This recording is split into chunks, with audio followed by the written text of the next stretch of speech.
다 같이 묵도하심으로 수요 예배를 함께 드리겠습니다.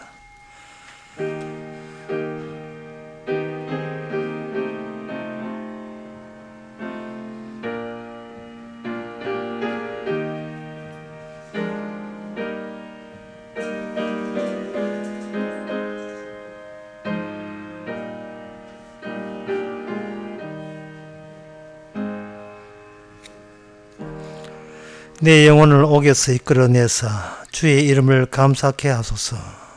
주께서 나를 후대하시리니 의인이 나를 두리리다.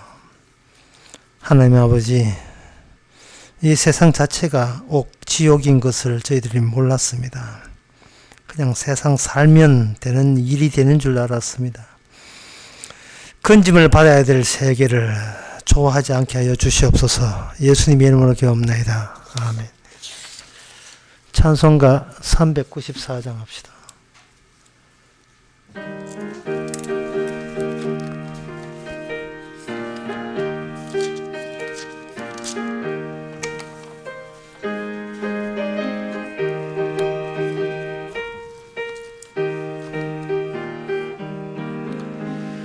주를 앙몽하는 자 올라가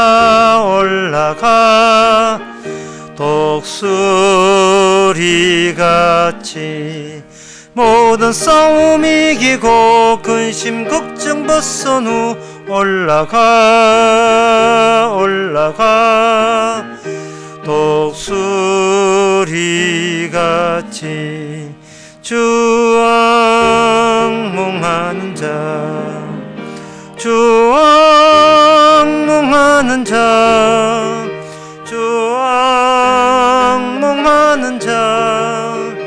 늘 강건하리라. 주를 앙몽하는 자 걸어가 고단치 않네. 길을 잃은 양떼를 두루 찾아다니며 걸어가 고단치 않네. 주 앙몽하는 자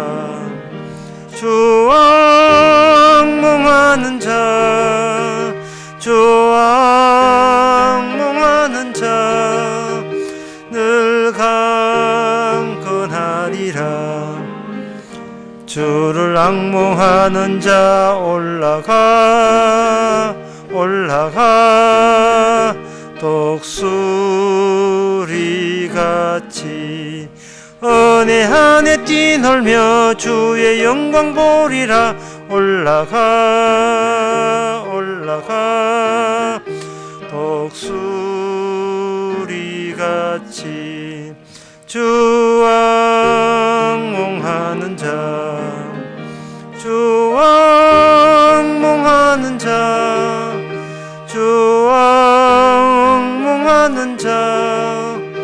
늘 강건하리라.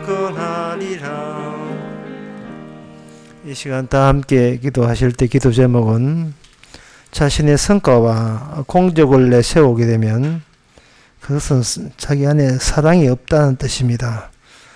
반대로 사랑을 내세우면 자기 성과와 공적 같은 데 관심 없다는 뜻입니다. 주님의 사랑만 나타낼 수 있도록 다 같이 기도합시다.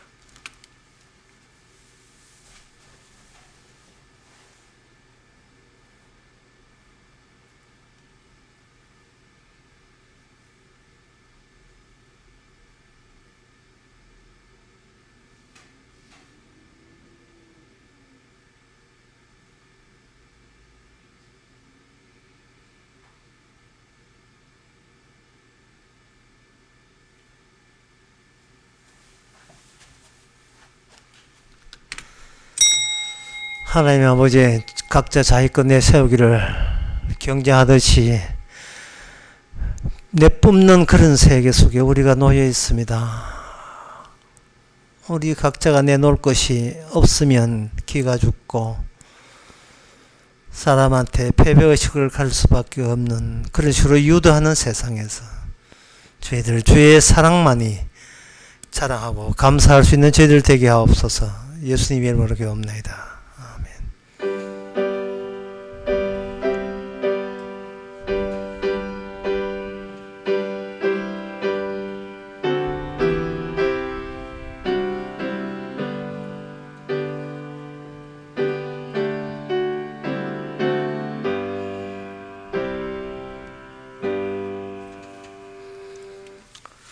하나님의 말씀 보겠습니다. 하나님의 말씀은 미가 1장 6절에서 7절까지입니다. 이러므로 내가 사마리아로 들에 무더기 같게 하고 포도심을 동산 같게 하며 또 그 돌들을 골짜기에 쏟아내리고 그 지대를 드러내며 그 새긴 우상을 다 파쇄하고 그 음행의 값을 다 불사르며 그 목상을 다 회파하리니 그가 기생의 값으로 모았은즉 그것이 기생의 값으로 돌아가리라. 아멘. 사마리아의 지대에 그 지대를 드러내게 한다는 것은 하나님께 관심사가 그 인간의 겉으로 드러난 폼에 있는 것이 아니고 바탕에 두고 있다는 말씀입니다. 그 바탕 되는 그 뿌리 되는 그 바탕과 그 위에 올라져 있는 것과 동질의 것이 되어야 되는데 인간은 그럴싸하게 남들의 앞에 내세울 그것을 거창하게 해놓고 그 바탕 뿌리는 은근히 강력하게 숨기는 그런 경향을 보이게 됩니다. 그게 이제 하나님 앞에는 안 통한다는 겁니다. 그래서 어떻게 하느냐, 그 지대를 드러내는데 그 바탕을 더 넣는데 그러면 그 바탕을 감추기 위해서 쌓아놓은 그걸 뭐라고 되어 있냐 하면은 여기 7절에 보면 기생의 값이라고 되어 있습니다. 더럽게 네가 살아왔다는 겁니다.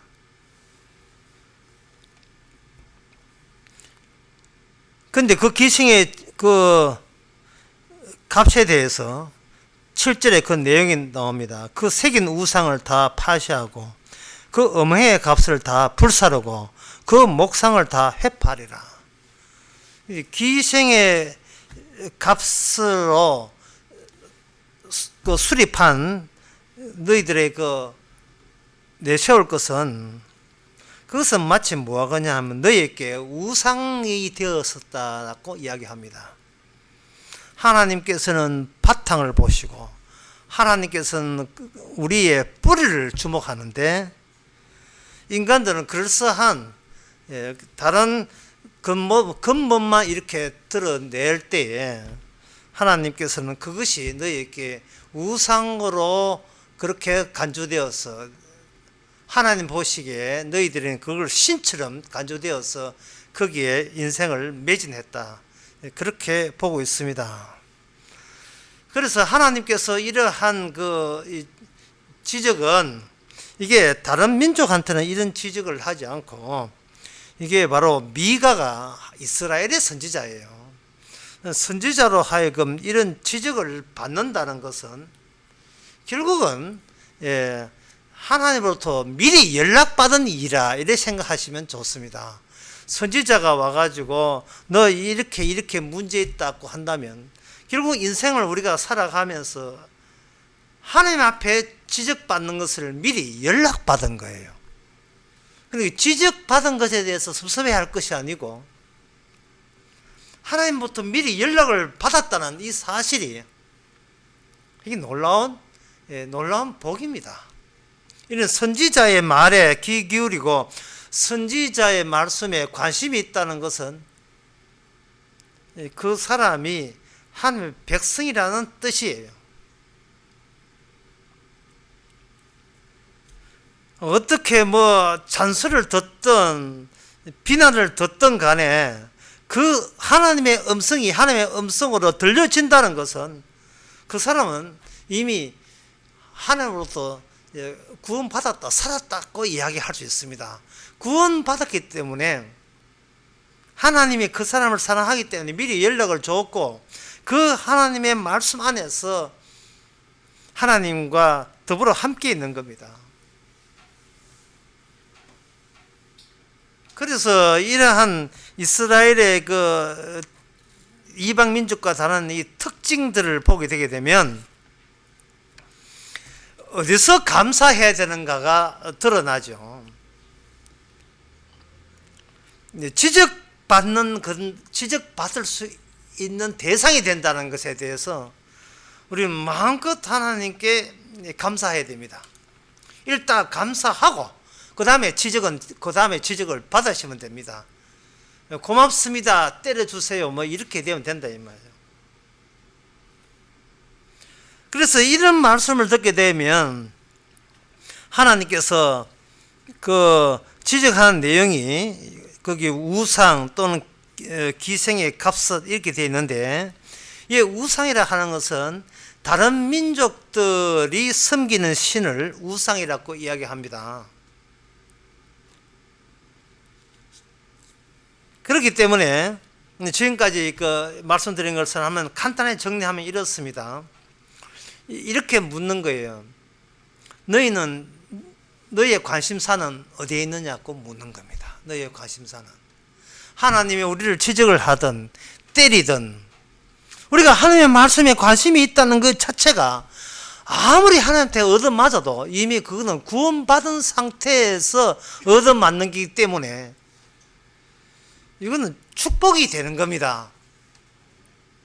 그런데 미가 오늘 읽었던 본문을 누구한테 이제 이야기를 해보세요. 그 사람은 이렇게 하면 나와 상관없습니다 라고 이야기해요. 그거는 나하고 상관없는 이야기입니다.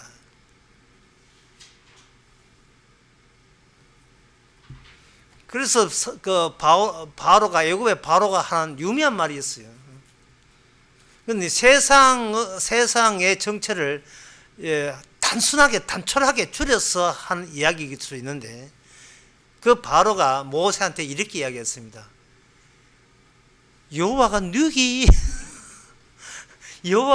여호와가 누구지?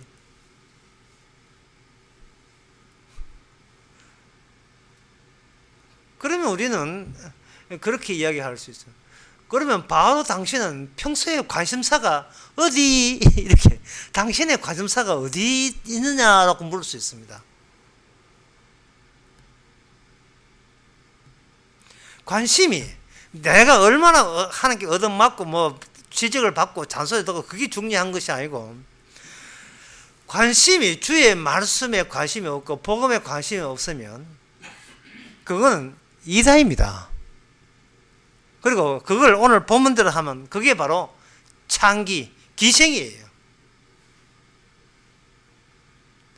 그래서 다시 이야기해서 하나님께서 이스라엘 보고 너 창기야, 너는 기생이야, 이는 이 우상을 섬기는 인간하고 똑같아 라는 지적을 받더라도 바로 그 지적해 주시는 하나님의 말씀에 대해서 진지하게 받아들이면 이미 그 사람은 구원받은 사람이 되는 거예요. 이 구약 성경 자체가 율법적이니까요. 율법을 주시는 것은 아무리 하나님 앞에 지적을 받더라도 나의 관심사는 우리 주님밖에 없어요 라는 그것을, 그는 연락관계가 그대로 유지하고 있기 때문에 그렇습니다. 연락관계가.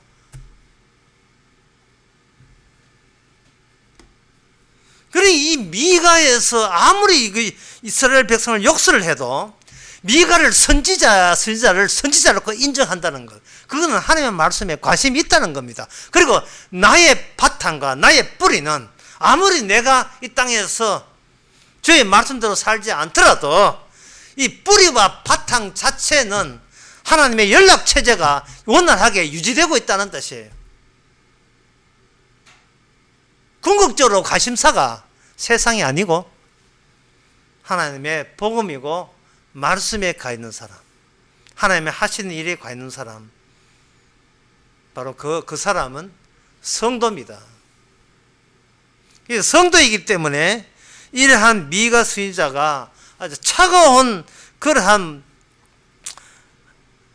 아주 세차게 이렇게 몰아붙이는 이러한 욕설에 가까운 이런 지적을 하더라도 이걸 흔쾌히 고맙고 감사하게 받을 수가 있습니다.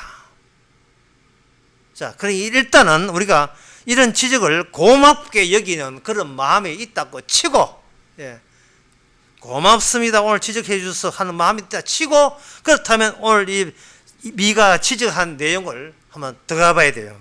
그게 뭐냐 하면은, 어떻게 우리가 이 땅에 살아가는 그것이 기생의 값이 되고, 창기의 값이 되고, 이 음행의 값이라 되어 있거든. 7절에 보면 이게 어떻게 음행의 값이 되고 우상 섬기는 것이 되느냐, 이 문제부터 설명을 해 봐야 됩니다. 우리가 알아봐야 됩니다. 신명기 7장 2절과 16절에 보면 이런 말씀이 있습니다. 여호와 하나님께서 7 족속을 쫓아낼 때 그들을 어떤 경우라도 그들을 진멸하고 그들과 무슨 언약도 하지 말고 그들을 불쌍히 여기지도 말라 했어요.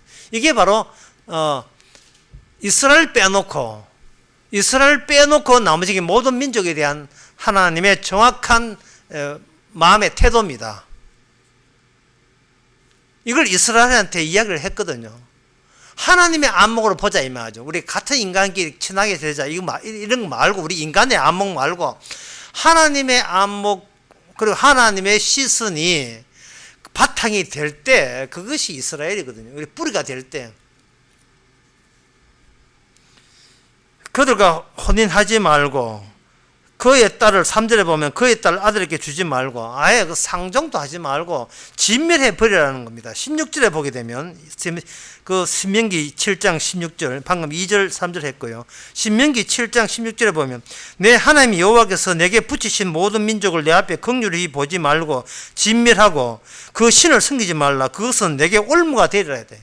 여기서 하나님께서는 왜 이방 민족의 신과 그들과 혼인하지 말고 불쌍히 여기지 말고 아주 없애버려야 하는 이유가 뭐냐?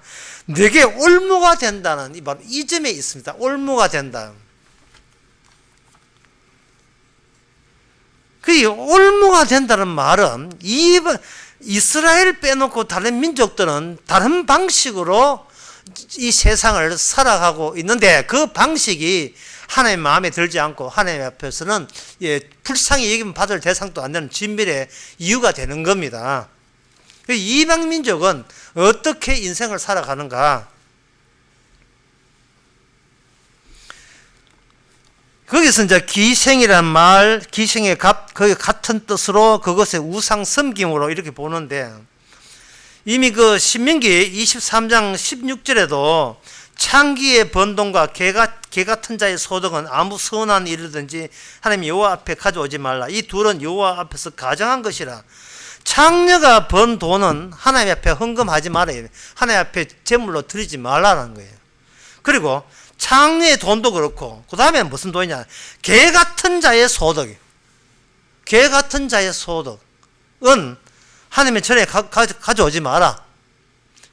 하나님의 전은 이스라엘의 바탕이 되는 겁니다. 그렇다면 창기에 번 돈과 개 같은 자의 소득은 이거는 이방 민족, 이스라엘에 상종하지도 말아야 될 이방 민족이 평소에 그들이 이 세상 살아가는 방식과 일치되는 식으로 돈을 벌기 때문에 하나님의 전에 가져오지 말라는 것으로 이게 파악이 되는 거거든요.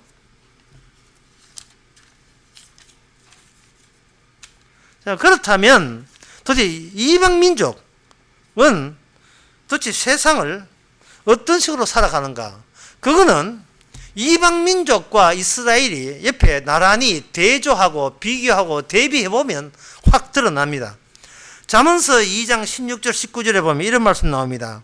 지혜가 또 널 엄녀에게서 말로 호리는 이방 계집에서 구원하리니. 이방입니다. 이방 민족. 여호와를 모르는 이방 민족의 계집에서 구원하라. 그는 소시의 짝을 버리고 그 하나님의 언약을 잊어버린 자라. 하나님의 언약을 잊어버린 자는 엄부로 기울고 생명길을 얻지 못한다. 그렇게 되어 있어요. 자, 생명길은 이스라엘에게 있고요. 하나님의 언약으로 주어졌습니다. 그러면 이방 민족은 생명길로 들어설 수도 없는 사람이 나름대로 이 땅에서 밥 먹고 살려고 열심히 노력하는 거. 그게 바로 창녀의 짓이고 기생의 짓이고 그게 엄녀의 짓이고 그것이 우상 숭배라는 거죠. 하나님의 언약과 하나님의 말씀 언약과 아무 상관없기 때문에. 그런데 문제는 이스라엘이 거기에 유혹당한다는 호리름을 당한다. 유혹당하는 요소가 이스라엘에게 계속 있어 왔다는 겁니다. 하나님께서.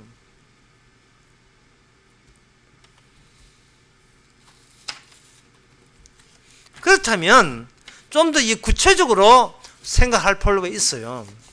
이스라엘과 이방인을 비교해 볼 때 이스라엘은 그 바탕이 하나님의 말씀이고 언약이라 했습니다. 제 뿌리가 바탕이 그것부터 시작해요. 그러면 이방 민족은 하나님의 요소가 자기에게 이게 뿌리가 바탕으로 이게 안 들어가 있어요. 빠져 있어요. 빠져 있으면 내가 되고 싶은 나의 욕구가 욕망이 내 뿌리와 내 바탕을 장착하고 있는 겁니다. 골로새서 3장 5절에 보면 바로 그걸 우상 숭배라 해요. 그러므로 땅에 있는 지체를 죽이라. 음란과 부정과 사욕과 악한 정욕과 탐심이니 탐심은 우상 숭배라 해서 신약에 오면 우상 숭배가 부처 섬기고 뭐 어떻게 뭐 돌 부처한테 갓바위 빌고 이게 우상 숭배가 아니고 탐심이 너의 뿌리고 근본이 되어 있다면 그거 너는 이미 시작부터가 우상 숭배자로 시작을 한다는 거예요.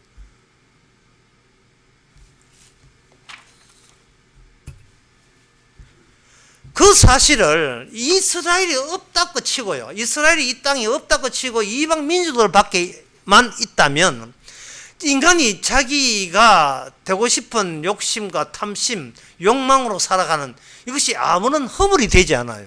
상당히 이 정상적인 모습입니다. 사람 모습의 정상적인 모습이거든요.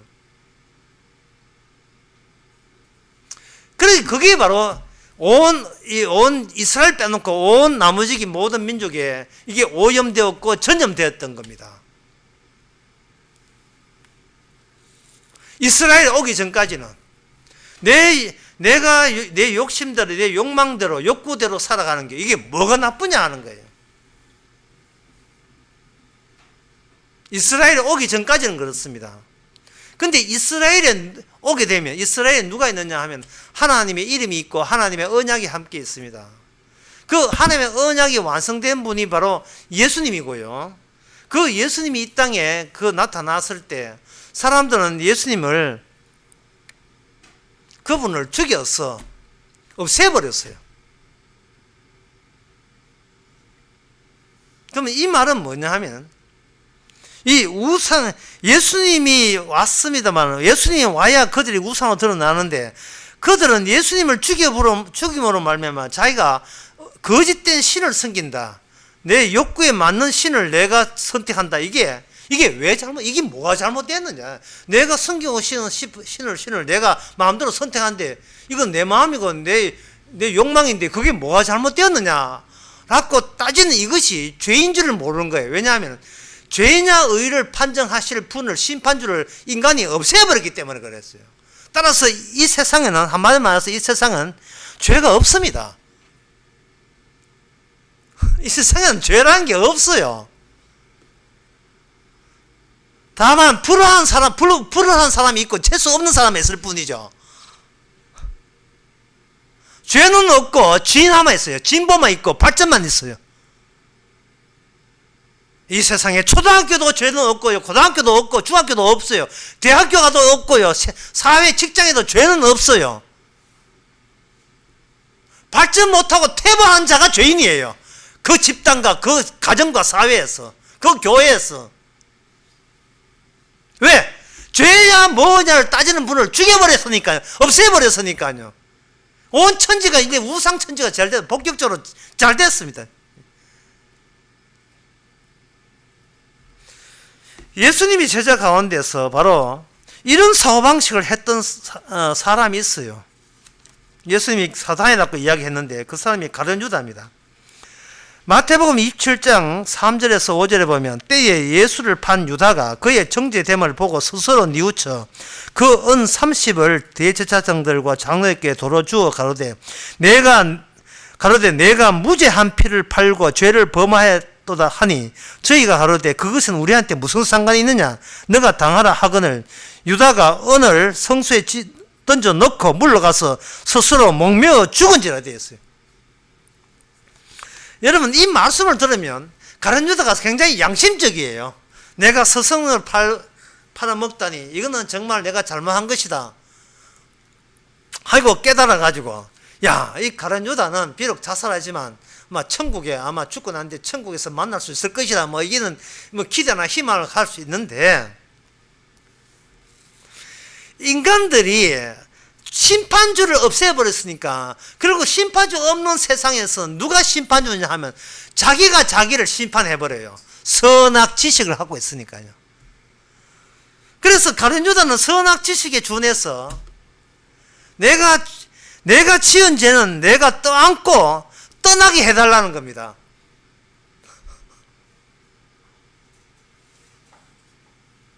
이게 사탄인데요. 가룟 사탄의 생각인데 내가 지은 죄는 내가 책임지고 떠안고 자살을 해가지고 장렬한 죽음을 하던 내가 떠안고 내가 죽도록 그렇게 용납하라는 겁니다. 여기서 우상성, 기생의 값, 그리고 이 세상 민족들이 사람들이 살아가는 원칙, 법칙 다 나옵니다. 그게 뭐냐면 인간은 끝까지 자기의 소유성을 바탕으로 살아가는 거예요. 자, 이 세상 사람들은 어떻게 살아가느냐? 자기의 소유성을 가지고 살아갑니다. 그 소유성을 위해서 뭘 하느냐 하면 직업을 가져요. I have a job. 하나의 직업을 가져버려요. 직업이 있어야 자기의 소유가 계속 유지가 되고 늘어나기 때문에 그렇습니다. 그러면 인간의 존재의 바탕에 뭐냐? 뿌리는 뭐냐? 소유성이에요. 오늘 본문에 보게 되면 그 미가가 지적하기를 너희 이스라엘은 기생의 값으로 모았다는 거예요. 기생 자체가 직업이 된 거예요. 기생한 이름에, 창기한 이름에 직업이었다는 겁니다. 직업을 갖는 이유는 그 소유성 때문에 자기가 직업을 갖는다는 게 갖는다네. 뭔가 내가 갖고 있다는 겁니다.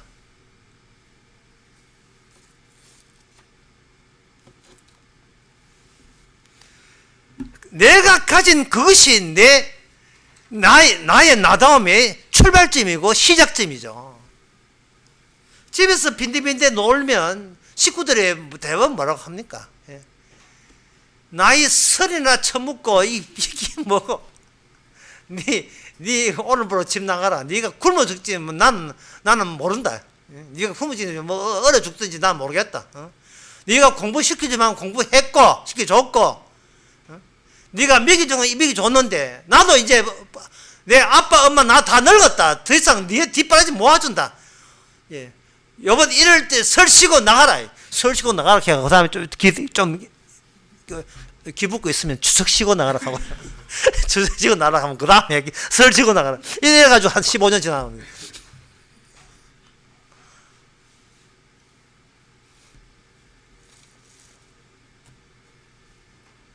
직업이 없다는 것은 사람 구실을 못한다는 겁니다. 이 세상에서. 왜? 소유성이 없으니까. 그래서 인간을 그 상대방을 대해서 분석하고 제일 마지막에 결정적으로 분석할 수 있는 방법은 뭐냐면 당신 하는 일이 뭡니까? 당신 하는 일이 뭡니까? 노는데요. 가입이 끝났어. 예.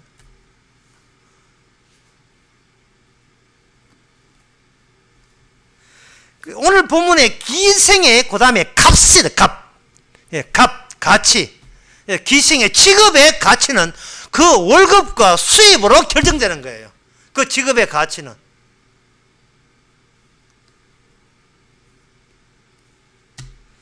그것을 주님께서는 이스라엘을 밑둥지부터 호흡하는 거예요. 이제. 왜? 바탕을 주목하니까 하나님께서는. 바탕을 보니까 거기에 뭐가 나오냐? 기생의 값이 나온 거예요. 기생이라는 직업에서 얻었던 그 소유가 이스라엘의 뿌리가 되었고 근본이 되었고 기초가 된 겁니다. 제가 설교 처음에 얘기했죠. 그런 소리를 듣더라도 고마울 줄 알아는 거죠. 이런 지적을 받는다는 자체가 결국은 마지막에 주님으로부터 이런 미가 이야기를 결국 마지막에 또 듣게 돼 있어요. 그걸 미리 연락받아서 듣는다는 사실이 얼마나 영광스러운지요. 얼마나 감사할 일인지요. 이스라엘 뿌리가 다른 이방민족하고 동일하게 자기의 직업에서 얻는 소유로 자기의 뿌리를 차곡차곡 쌓아 나가니까 그들에 나오는 그 입에서 나오는 거, 행동에서 나오는 그 모든 것은 그저 자기 소유 자랑질 하는 것 외에는 아무것도 나오질 않는 거예요. 복음이 안 나오는 거예요. 말씀이 나오질 않는 겁니다. 자기 소유 자랑거리만 나온다고.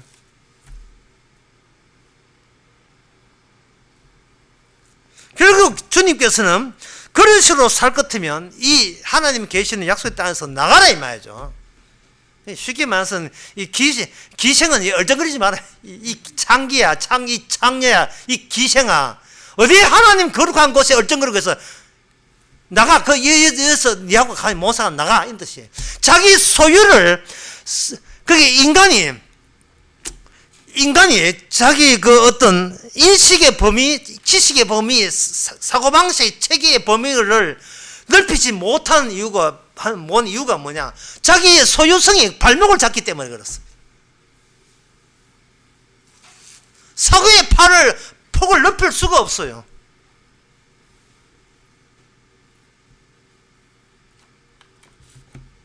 마태복음 7장 13절에 사람들은 어떤 그 행렬을 이룬다는 게, 행렬인데 두 종류의 행렬이 있어요. 하나는 뭐냐면 많은 사람들이 가는 행렬이 있고, 어떤 행렬은 사람들이 거의 없는 행렬이 있어요. 바로 없는 쪽이 뭐냐? 찾는 자가 적음이다. 그게 바로 좁은 길입니다. 좁은 길. 그런데 거기에 비교해서 대다수가 아무 어떤 장애물 없이, 의견의 충돌 없이 그저 서로 동의하면서 우리끼리 아무 문제 없지 하면서 서로를 격려하면서 단결 지으면서 합을 이루면서 가는 그 길을 가봤자 뭐 절벽에 뭐 차례차례 떨어져야 되게 퐁당 그냥 지옥으로 가는 거예요. 그냥 지옥으로. 그게 바로 이방 민족들이 살아가는 그 사고방식입니다.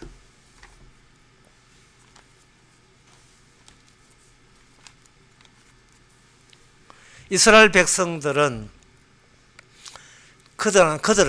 이스라엘 백성들이 잘못 생각한 것은 그들이 여호와 하나님을 끝까지 지켜야 된다는 그 책임감 같은 게 있었어요. 그게 바로 하나님에 대해서 몰라도 너무 몰랐던 겁니다. 하나님은 지키는 자가 필요한 것이 아니고, 하나님 자기한테 빼앗기는 자가 필요해요. 그 형식을 다 날마다 빼앗겨가지고 뭐만 달랑 나타나느냐 하면 그 바탕과 뿌리가 날마다 확인되는 사람, 그 사람이 하나님의 백성입니다. 그게 바로 선지자들의 역할이 그 역할이에요.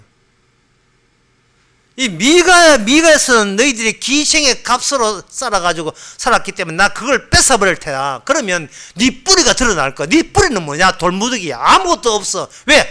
뿌리부터 기생의 값으로 이방 사람들 살아가는 행세와 똑같은 행세로 살아왔기 때문에 그거 다 뽑아졌다 뿌리채 뽑아버리면 네 남는 게 없잖아. 그걸 미가 선지자가 오늘 보면 이야기했다면, 예수겔 선지자도 그건 못지 않습니다. 완전 하나님은 우리가 감추고 있는 우리의 뿌리, 우리의 핵심, 근본, 여기에 대해서 계속해서 그걸 지목하고 수시고 들어오는 거예요. 자꾸 하나님 변호하려고 하지 마세요. 그 하나님 변호에 하나님께서 맞장구 쳐주지는 않습니다.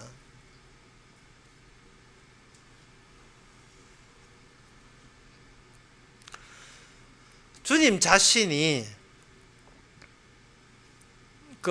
이 땅에 오실 때에 주님께서 어떻게 오셨냐 하면은 어린 양의 피, 세상지를 향한 어린 양의 피가 하나의 코일처럼, 구리선처럼, 케이블처럼 있고요. 그 위에 전련체로 피막을 그 죄인의 육신으로서 피막한 모습으로 이 땅에 그런 구조로 오셨거든요. 안에는 세상죄를 지은 어린 양의 기능이 흐르고 있고, 바깥에는 죄 있는 육신의 모습으로 감아서 이 땅에 오신 거예요. 안에는 피가 있다고요.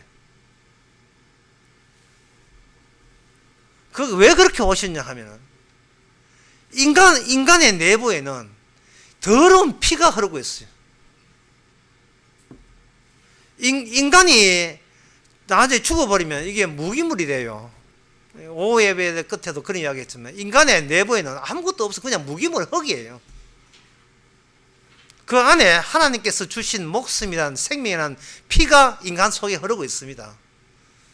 그래서 그 인간의 본질을 구성하는 썩은 피, 더러운 피죠. 더러운 피에 대해서는 하나님께서 하나님 보고 피는 먹지 마라 한 거예요.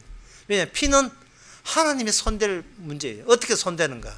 예수님이 이 땅에 와서 십자가 피를 흘림으로써 이 피가 너 바깥 말고, 너 외형 말고 네 내부를 겨냥해서 일으킨 사건이 바로 십자가 사건이라는 것을 십자가를 통해서 알려주기 위함입니다. 이 말은 예수님의 세상지를 어린 양의 피, 그게 그 취지가 다 이룬 것이 십자가.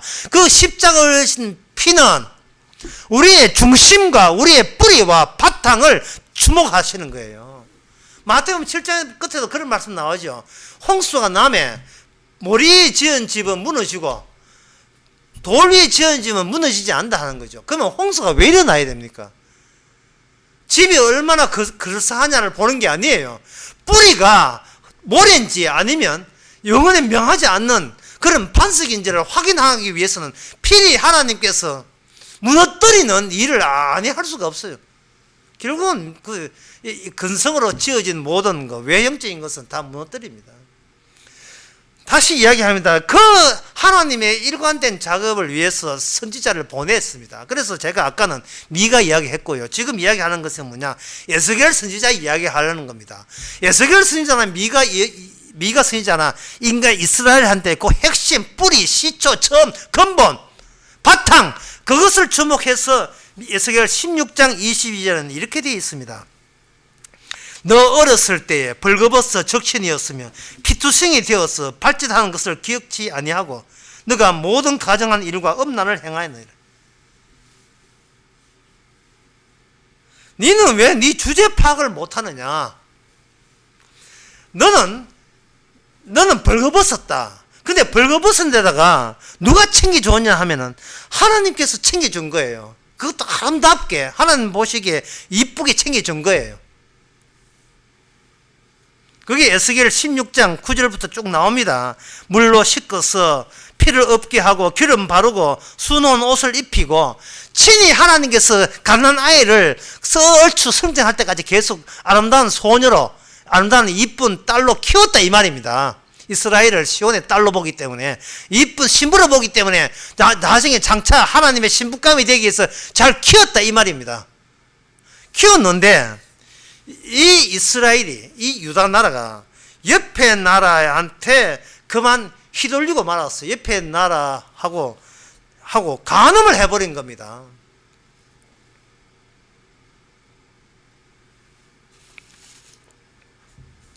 이것은 옆에 나라가 그 뿌리가 하나님으로부터 온 게 아직 오지 않았다는 사실을 유다나라 그 이스라엘이 하나님이 뿌리를 주시고 거기서 자라겠다는 생각을 못하고 근성으로 나타난 그냥 외형으로 나타난 그 강대한 그 소유성요. 이방 나라의 특징이 굉장히 잘 살았거든요. 부자였어요.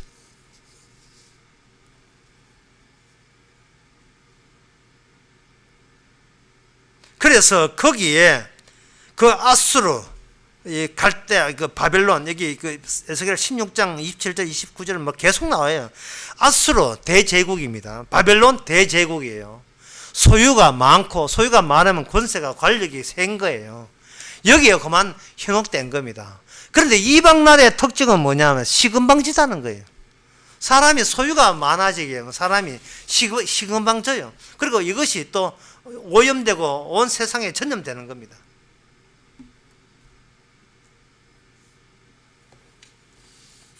그리고 그들은 더 나아가서 그걸 유일한 현실로 봅니다. 자, 현실은 뭐냐? 현실은 소유성 또는 소유. 이거에 이의 거는 사람은 없어요. 현실은 사람은 어떻게 살아가는가? 지 가진 재산으로 살아간다. 여기에 대해서 아니요라고 할 사람은 아무도 없습니다. 이런 말을 끄집어내는 것이 부끄러울 정도로 모든 사람이 이미 동의하고 있는 입장이었어요.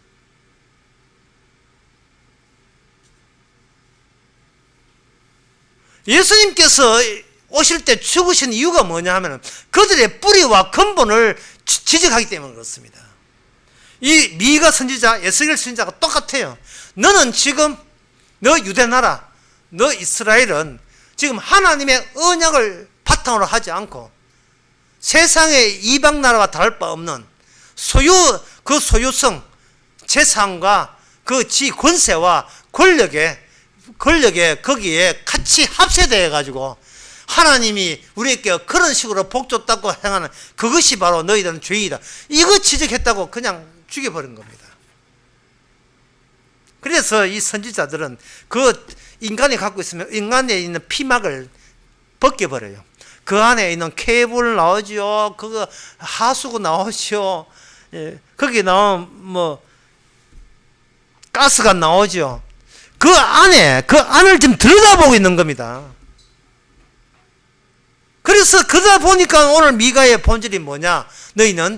너희들은 기생으로 살아왔다. 다시 말해서 이방 나라하고 조금도 다를 바 없는 그런 의식으로 살아왔다. 소유가 있어야 사람답게 산다는 그 생각이 얼마나 그것이 잘못된 일인지를 너희가 모르고 있다는 겁니다. 세상 사람들은 아까도 말씀했습니다만 이 세상에는 죄라는 것이 특별히 있는 것이 아니고 못 사는 것이 죄고 없는 것이 바로 버리고 그 바탕상 본능이 그래요. 본능상 그래요.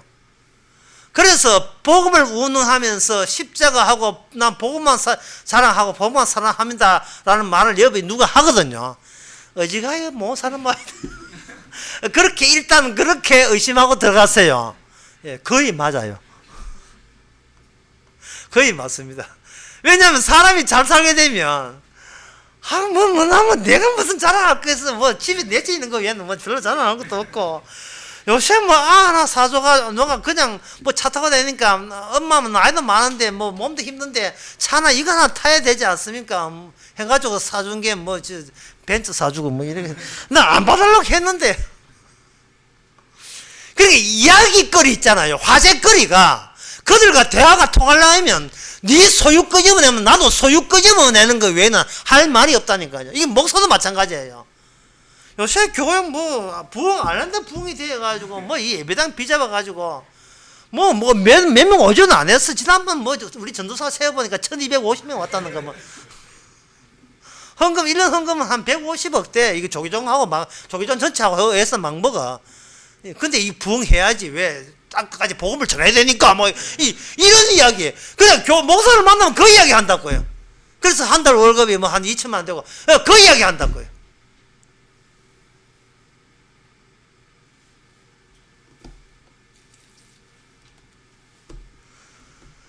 세상 어느 가정주부가요. 가정주부가 서로 만나가지고 요새 요새 참 내 차씨 고마워요. 왜? 요번에 또 떨어졌어. 요번에 취직 또 안 됐어. 공무원 지금 7번 7번 떨어졌어. 백수야. 나 기분 너무 좋아. 백수라서 걔는 오직 복음만 사랑해. 뭐 이렇게 이야기하는 사람 봤습니까? 제 말 끝까지 들어야 돼요. 없습니다. 걔가 노력하더니만 내가 알아봤어. 딱 2번 떨어지고 3번째 공무원 시험 합격해서 이런 거예요.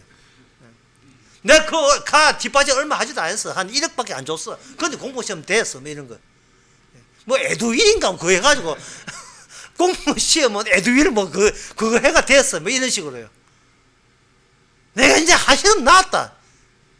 주고받는 정겨운 이야기가 전부 다 소유에 관한 이야기만 주고받아요. 안 그러면 대화가 안 되니까요. 그게 바로 기생들이라는 거예요. 미가 이해하면 기생들이라는 겁니다. 그럼 우리는 미가 보고 막 하면, 그럼 너는 어떻게 사는가? 나는 빼앗겼다는 거예요. 난 주님한테 다 빼앗겼어. 내 소유성을 내놓을 게 없어요. 그게 선지자고, 그 선지자의 완성이 오늘날 신약에 성령받은 성도들입니다. 성령받은 성도들은 바로 오늘날 완성된 이스라엘 백성들이에요. 그 기초가 성령이고 십자가이기 때문에 그들은 이 세상들에 사는 영역 말고 하나님과 함께 있는 영역을 이야기합니다.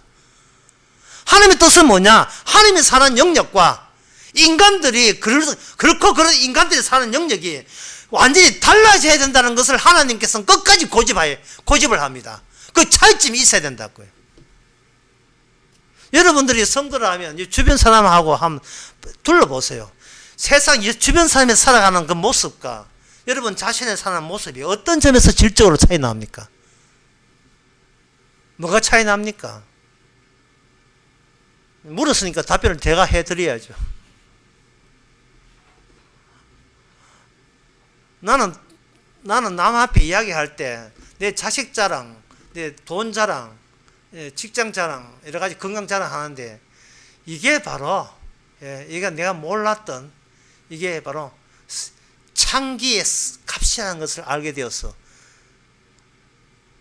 네가 왜 그런 소리해? 이게 바로 미가 1장 6절에 7절에 나와 이런 식으로 이야기하는 거예요. 그러니까 미가 1장 6, 7절에서 내가 그렇게 살고 있다가 아니라 그렇게 지적을 받는데 나는 그에 관심을 두고 살아가는 그런 영역에 속한 사람이란 뜻이에요. 살아간다는 게 아니고 늘 지적받으면서 하나님 앞에 늘 다 뺏기는 거예요. 왜? 그런 식으로 하나님께서 미리 연락을 줬으니까요. 이 말씀을 결국 마지막 들을 말씀을 우리에게 미리 줬다는 거, 미리 도달했다는 게 이게 얼마나 감사할 일입니까?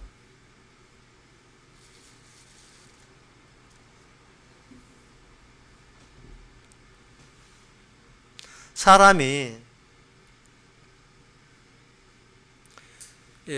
소유로 살아간다는 것은요, 그만큼 공허하기 때문에 그래요. 소유가 뿌리는 주님은 뿐이 없지요. 그게 소유로 살아가는데 남 따라가는 게 힘드는데 공허하니까 계속해서 소유를 추구해서 공허함을 또 다른 소유로 채우는 식으로 인생을 그냥 허비하듯이 살아가고 있습니다. 참 이런 가운데 그렇다면 이 성령 받은 이 말씀을 지적받은 우리는 그러면 어떤 신화를 가지고 살아야 되는가? 참 쉬워요. 얼마나 쉬운가 저를 예를 한번 들어보겠습니다. CJ 택배에서 물건을 보냈는데 물건이 아침 11시에 왔었어요. 그런데 오후 3시 돼가 이 동네 이제 신참 CJ 택배 해가지고 잘 이거 택배를 잘 못해요. 서툴러서 경험이 없어서 잘 못해요. 어설프가지고. 지금 11시에 물건을 받았는데 오후 3시 돼가지고 곧 물건 갑니다 라고 전화에다가 메시지를 보내는 거예요. 이게 얼마나 이게 받는 사람이 있어 좋은 믿음인지요. 왜 좋은 믿음이냐 하면 1번 구원은 챙기고 난 뒤에 우리는 구약을 보고 있잖아요. 뭔 뜻인지 지금 알아채야 됩니다, 여러분. 구원받는 특징이 이미 십자가로 구원받고 난 뒤에 너 맞는다, 당한다, 너 기생이야 라는 소식을 뒤늦게 듣고 있으니까요. 그걸 십자가의 뿌리와 연관을 시킬 수 있는 재료가 살아가면서 계속 우리께 날라오는 거예요. 연락오는 거예요.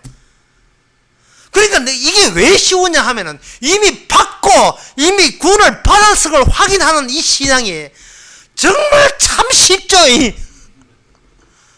얼마나 쉬운 거예요. 구원을 안 받았으면 따내려고 노력할 텐데 일단 물건 받고요. 물건 접수하고 접수하고 난 뒤에 이런 사람이 지옥 갔다, 이런 세대 망했다, 이렇게 책망 듣게 되면 그것과 연관시켜버리면 이렇게 될 수 없는, 천국 갈 수 없는 저를, 그 조건에 의하면 천국 갈 수 없는 저를 십자가로서, 십자가 피가 우리 안에 집어넣어서 가게 하셨으니까 그런 소리 들을 때마다 십자가 은혜만 더욱더 감사할 뿐입니다. 이게 바로 신앙이고 그 이야기 하시면 되는 겁니다. 기도하겠습니다.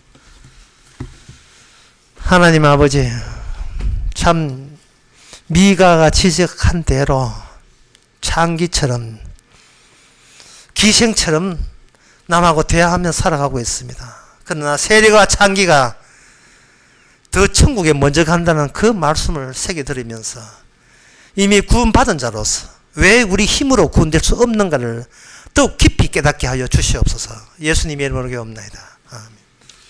찬송가 378장 합시다.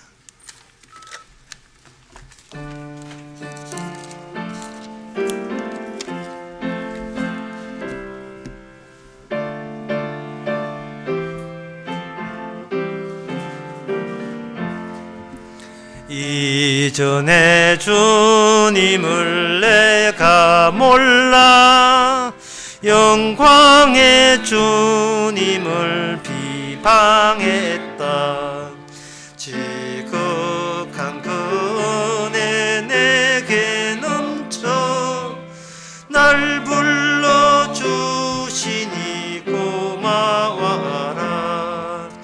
나 받은 달란트 얼마든가 나 힘써 그것을 남기어서 갑절로 주님께 바치오면 충성된 종이라 상 주시리. 전하고 무능한 나에게도 귀중한 직분을 맡기셨다. 그 은혜 고맙고 고마워라. 이 생명 바쳐서 충성하리. 내 하는 일들이 하도 적어 큰 열매 눈앞에 안 빼어도 주님께 죽도록 충성하면 생명의 면류가 얻으리라.